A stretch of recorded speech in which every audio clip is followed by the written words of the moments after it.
Chairman, ഈ വിഷയം പാലക്കാട് അറിയുന്നത് കഴിഞ്ഞ ഒന്നോ രണ്ടോ ദിവസമായി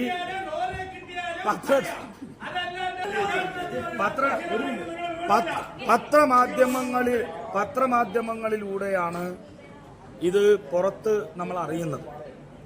ചെയർമാൻ, വളരെ ഗൗരവത്തോടുകൂടി കോടതിയുടെ ഇടപെടലുകളും അവരുടെ നിർദ്ദേശത്തോടു കൂടിയിട്ടാണ് ഈ സർക്കാർ മാലിന്യ നയ രൂപീകരണം നടത്തിയിട്ടുള്ളത്. നിർദ്ദേശം കോടതിക്കാണ്. ഇതിന്റെ ബാധ്യത അല്ലെങ്കിൽ ഇതിൽ എന്തെങ്കിലും വീഴ്ച സംഭവിച്ചാൽ മറുപടി പറയേണ്ടത് അതാത് തദ്ദേശ സ്വയംഭരണ സ്ഥാപനങ്ങളുടെ സെക്രട്ടറിയാണ്.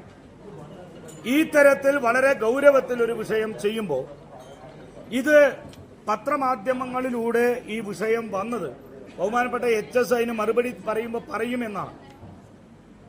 ഈ നിലമ്പൂർ നഗരസഭയുടെ മാലിന്യം വേർതിരിച്ച് പാലക്കാട് നഗരസഭ ട്രെഞ്ചിങ് ഗ്രൗണ്ടിൽ സൂക്ഷിക്കും. പത്രമാധ്യമങ്ങളുടെ റിപ്പോർട്ടിലൂടെ മാത്രം ഈ കാര്യം ഞാൻ വിശ്വസിക്കുന്നില്ല. അങ്ങനെ പത്രമാധ്യമങ്ങളുടെ റിപ്പോർട്ട് മാത്രം വിശ്വാസത്തിൽ എടുക്കുകയാണെങ്കിൽ ഇവിടുത്തെ 18 പേര് അവിടെ ഇരിക്കേണ്ടതാണ്. അതുകൊണ്ട് അത് ഞാൻ വിശ്വാസത്തിലെടുക്കാം. പക്ഷേ അതിന്റെ യാഥാർത്ഥ്യം അറിയണം. കാരണം പാലക്കാട് നഗരത്തില് മറ്റു നഗരസഭകളുടെ മാലിന്യം ട്രെഞ്ചിങ് ഗ്രൗണ്ടിലേക്ക് കൊണ്ടുപോകാനുള്ള അനുമതി ഈ കൌൺസിൽ നൽകിയിട്ടുണ്ടോ? ആ തീരുമാനത്തിന്റെ പുറകിലുള്ള ചേതോവികാരം എന്താണ്? നമുക്ക് നിലമ്പൂരിന്റെ മാലിന്യത്തെ പേറേണ്ടതുണ്ടോ? നിലമ്പൂർ നഗരസഭയ്ക്ക് മാത്രമാണ് ഇതിന്റെ ഉത്തരവാദിത്തം. ഞാനിത് പറയാൻ കാരണം ആ പത്രവാർത്തയിൽ തന്നെ അവിടുത്തെ സ്റ്റാൻഡിംഗ് കമ്മിറ്റി ചെയർമാന്റെ ഒരു വളരെ ലാഘവത്തോടു കൂടിയിട്ടുള്ള ഒരു കൈകഴുകൽ കണ്ടു.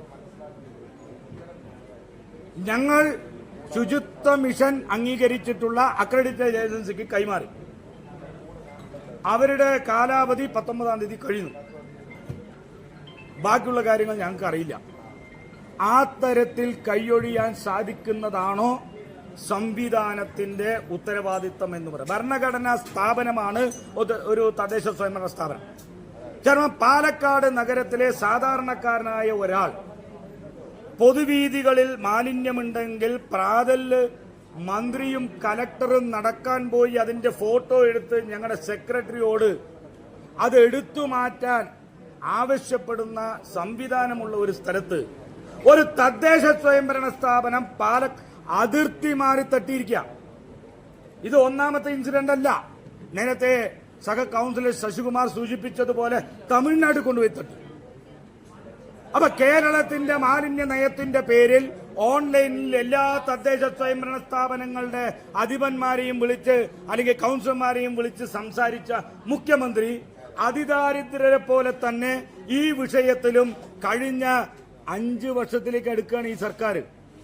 അവരുടെ മാലിന്യ നയം വെറും തള്ളൽ മാത്രമാണ് എന്നുള്ളത് വ്യക്തമാവുക.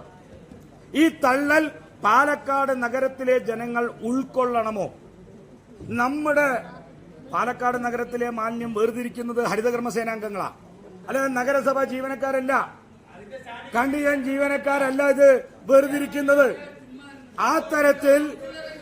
ആ തരത്തിൽ ഈ മാലിന്യം പാലക്കാട് നഗരസഭയുടെ മാലിന്യം തന്നെ ഹരിതകർമ്മസേനയെ കൊണ്ട് വേർതിരിക്കുമ്പോൾ നമ്മൾ ശുചീകരണ തൊഴിലാളികളെ നേരത്തെ HS അറിയാതെയാണെങ്കിലും പറഞ്ഞു, വാർഡിലേക്ക് പോലും ആളെ വിടാതെയാണ് ഞങ്ങൾ ഇതിനു വേണ്ടി നല്ല കാര്യം. ഈ തരത്തിൽ വാർഡിലേക്ക് പോലും ആളെ വിടാതെ നമ്മൾ ഇതിനു വേണ്ടി സമയം ചെലവാക്കി പണം ചെലവാക്കി കണ്ണിലെണ്ണയൊഴിച്ച് ഒരു ടീം ഇതിനു വേണ്ടി പ്രവർത്തിക്കുമ്പോൾ ഏതെങ്കിലും ഒരു നഗരസഭ തട്ടിയിട്ടുപോയ മാലിന്യത്തെ നമ്മൾ വേർതിരിക്കണം എന്ന് പറയുന്നതിന്റെ ലോജിക്കും നമ്മുടെ ട്രെഞ്ചിങ് ഗ്രൗണ്ടിൽ ഇത് സൂക്ഷിക്കണം എന്ന് പറയുന്നത്, ഇപ്പൊ ഉദാഹരണത്തിന് അവിടെ ബയോമിനി നടക്കുന്നതായിട്ടാണ് എന്റെ അറിവ്. അവിടെ വളമുൽപാദനം നമ്മൾ നിർത്തിവെച്ചതായിട്ടാണ് എന്റെ അറിവ്. ഈ സാഹചര്യത്തിൽ മറ്റു നഗരസഭകളുടെ മാലിന്യം കൂടി നമ്മൾ ഇത് ആ നഗരസഭയ്ക്കും പ്രശ്നമൊന്നുമില്ല. അവർ ഔട്ട്സോഴ്സ് ചെയ്തിരിക്കുക. ആ കമ്പനി വന്ന് 24 മണിക്കൂറിൽ തിരിച്ചു കൊണ്ടുപോകാൻ പറ്റുന്ന സാധനമാണ്.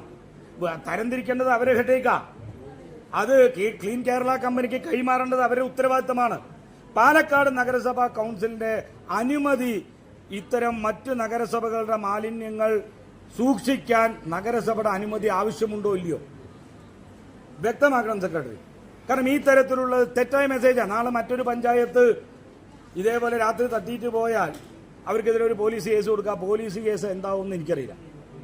ഈ വിഷയത്തിൽ കനത്ത പാലക്കാട് നഗരത്തിലെ സാധാരണക്കാരന് 5000 രൂപ പെനാൾട്ടി ഇടുന്നുണ്ടെങ്കിൽ കിലോമീറ്ററുകൾ സഞ്ചരിച്ച് ഒരു ഉത്തരവാദിത്തമില്ലാത്ത ഒരു ഭരണഘടനാ സ്ഥാപനം ചെയ്ത പാലക്കാട് നഗരത്തിലെ ജനങ്ങളോടുള്ള ജനവഞ്ചനയ്ക്ക് വലിയ കനത്ത ഒരു പിഴ ഈടാക്കി ആ വണ്ടി കെട്ടിയെടുത്ത് ആ വേസ്റ്റ് മുഴുവനും പാലക്കാട് നഗരത്തിൽ നിന്ന് 24 മണിക്കൂറിനകം കൊണ്ടുപോകണം എന്നുള്ള നിലപാടെടുക്കാൻ നമുക്ക് സാധിക്കണം.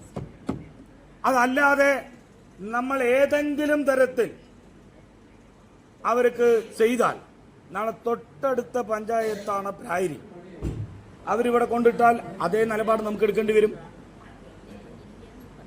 അല്ലെങ്കിൽ വേറെ ഏതെങ്കിലും ഒരു പഞ്ചായത്ത് അറിയാതെ ഇട്ടതാണ് പറഞ്ഞാൽ അതിന് നമുക്ക് ചെയ്യേണ്ടി വരും. അപ്പൊ നിങ്ങൾ എന്താ CPM ഭരിക്കുന്ന നഗരസഭയ്ക്ക് മാത്രം ചെയ്തു, UDF ഭരിക്കുന്നത് കൊണ്ടാണോ ചെയ്യാത്തത് എന്ന് ചോദിച്ചാൽ നമുക്ക് ഉത്തരവുണ്ടാവില്ല. ഈ കൗൺസിലിന്റെ വികാരം നമ്മൾ പാലക്കാട് നഗരത്തിൽ കൊണ്ടിട്ട് തെറ്റാണ് എന്നുള്ളതിൽ 52 കൗൺസിലർമാരിൽ ആർക്കും വിഭിന്ന അഭിപ്രായമില്ല. പക്ഷെ നമ്മളത് ഏറ്റെടുക്കേണ്ടതുണ്ടോ? നമ്മുടെ ട്രെഞ്ചിങ് ഗ്രൗണ്ടിൽ സൂക്ഷിക്കേണ്ടതുണ്ടോ? കൗൺസിലിന്റെ പരിഗണനയ്ക്ക് വരാതെ ഈ തരത്തിൽ തീരുമാനമെടുക്കാവുന്നതാണോ? സാധാരണ ഒരു പോലീസ് സ്റ്റേഷൻ കേസിലാണ് ഇവർക്കെതിരെ കനത്ത പെനാൾട്ടി കൊടുത്ത് ആ വിഷയം സർക്കാരിലെ തദ്ദേശ സ്വയംഭരണ വകുപ്പിനെയും ഗ്രീൻ ട്രിബ്യൂണലിലേക്കും റഫറൻസ് കൊടുക്കുന്നതിന് പകരം നമ്മൾ ഇത് ഏറ്റെടുക്കേണ്ട ആവശ്യം എന്താ? അതുകൊണ്ട് വളരെ ഗൗരവത്തിൽ ഈ വിഷയം എടുക്കണം. കാരണം പാലക്കാട് നഗരത്തിലെ സാധാരണക്കാരനായിട്ടുള്ള ഒരു പൗരന് മാലിന്യം നടുറോട്ടിലിടാനുള്ള അനുവാദമില്ലെങ്കിൽ, അവൻ പെനാൾട്ടി അടയ്ക്കണമെങ്കിൽ, അവൻ തിരിച്ചു കൊണ്ടുപോകണമെങ്കിൽ മറ്റ് തദ്ദേശ സ്വയംഭരണ സ്ഥാപനങ്ങൾ ഇതിനേക്കാൾ ഉത്തരവാദിത്ത ബോധത്തോടുകൂടി പ്രവർത്തിക്കേണ്ടവർ ആ തരത്തിൽ ചെയ്തിട്ടില്ല എന്നുണ്ടെങ്കിൽ അത് നമ്മൾ തിരിച്ചു കൊണ്ടുപോകാൻ പറയണം. ഭീമമായ ഒരു പിഴ ഈടാക്കണം.